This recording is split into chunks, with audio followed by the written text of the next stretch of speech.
This is Margarini constituency, and my colleague Elizabeth Mutuku is on standby. Liz, good morning. How is the atmosphere in Margarini this morning?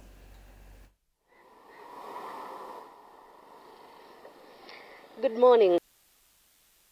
Here at Margarini, one of the areas and constituencies facing by-election, unlike other regions where my colleagues are saying it's cool and very chilly morning, here it's quite humid.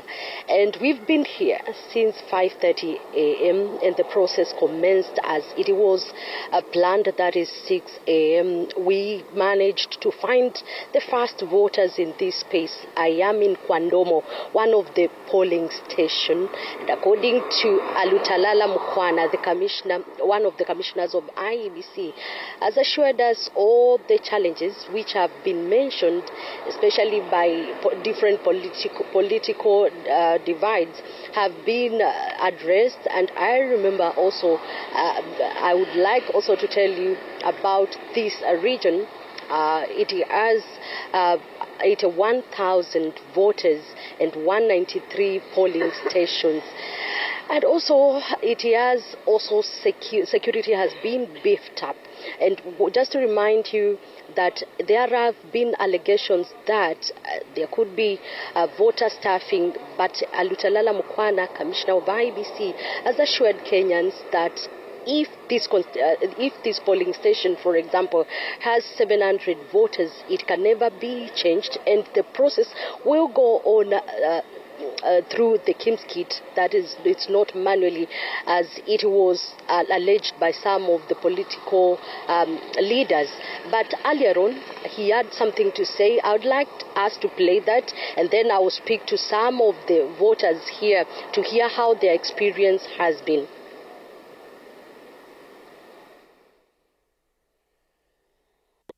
Thank you. I'm here at Kwandomo polling station for purposes of observing how the stations open, how the pre-opening and post-opening of the stations are conducted, and to ensure that the processes are okay. So far, everything looks okay, everything is calm.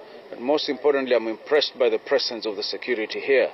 As you can see for yourself, this really is an assurance to the voters that all is well. We have sufficient security, and we are confident that the day will turn out okay.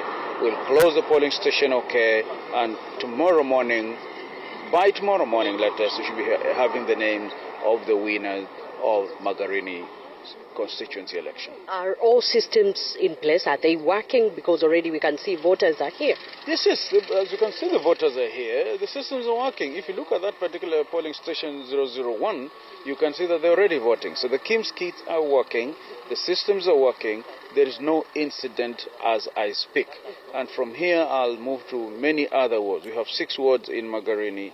We'll make sure that we at least sample as many of them, just to be sure that everything is seamless and that the voting is peaceful and that there is no hitch. Where there is a hitch, of course, it will be resolved. Remember, even if the first kit will be failed, we have a multiple layer of replacements in terms of backup. So we have no cause to worry. When you say in terms of backup, what exactly it is? What I mean is, you see, technology, you have to make sure that in case there is a hitch, there is a glitch, you have a way out. So what you have done is that you can, if it fails, you have a backup kit, so that there's any one time when we should not carry on with the elections because a kit is malfunctioning. That is just a precaution, but so far we are confident everything is okay. That means we can vote manually. One can vote manually and still vote. No. There is no room for voting manually. No, I'm only asking. There were concerns also from some of the political, not really aspirants, but political divides, on the question of voter staffing, among other things. No, Liz. You know, yesterday I was able to clarify some of these issues. There is no such thing as voter staffing, even ballot paper staffing. Yes, assume that there is ballot paper staffing. If assuming somebody goes away and does his own or her own thing, the number of people entitled to vote in this station, for example, the maximum is 700. Maximum. You may have 57, you may have 100, you may have 200, but the maximum is 700.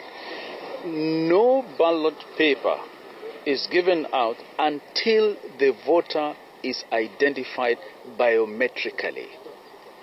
So if you go and staff there, where would you get the owners of those ballots that are staffed to come and be identified biometrically here? You know, some of these things that are being spoken out there really baffles the Commission, because we know that you cannot go staffing there and then bringing that particular staff ballot boxes to the tallying center. What about the Kimskit record?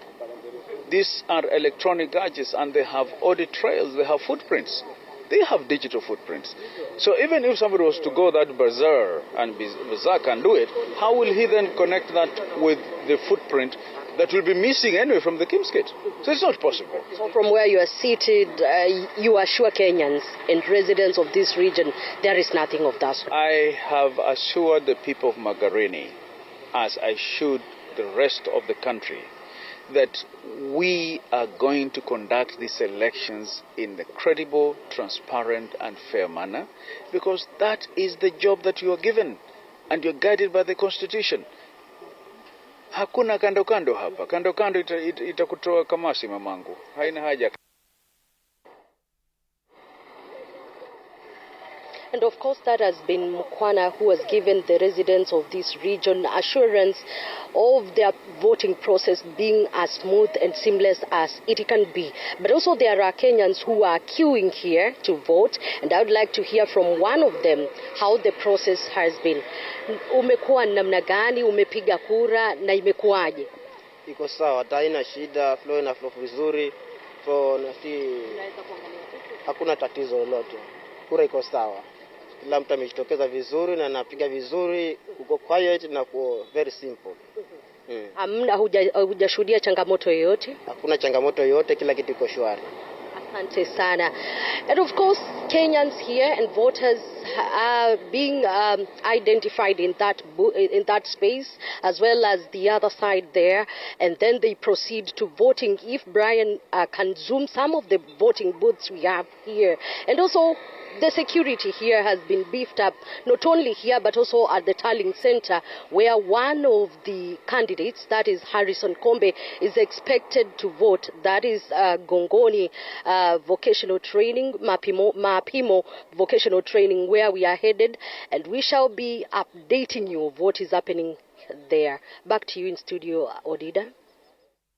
Right, thank you so much for that detailed update, Elizabeth Mutuku, on Margarini constituency. Now, Margarini constituency is very interesting because there is a by-election there after the nullification of the 2022 results for the Member of Parliament in that particular area. The outgoing MP from the 2022 general election, that is Harrison Kombe, who is still contesting this time around, had his election challenged by a rival candidate, that is Stanley Kanga, who is still his rival candidate in this particular by-election. Elizabeth Mutuku, I'll be bringing you in later on in the course of this show, but let's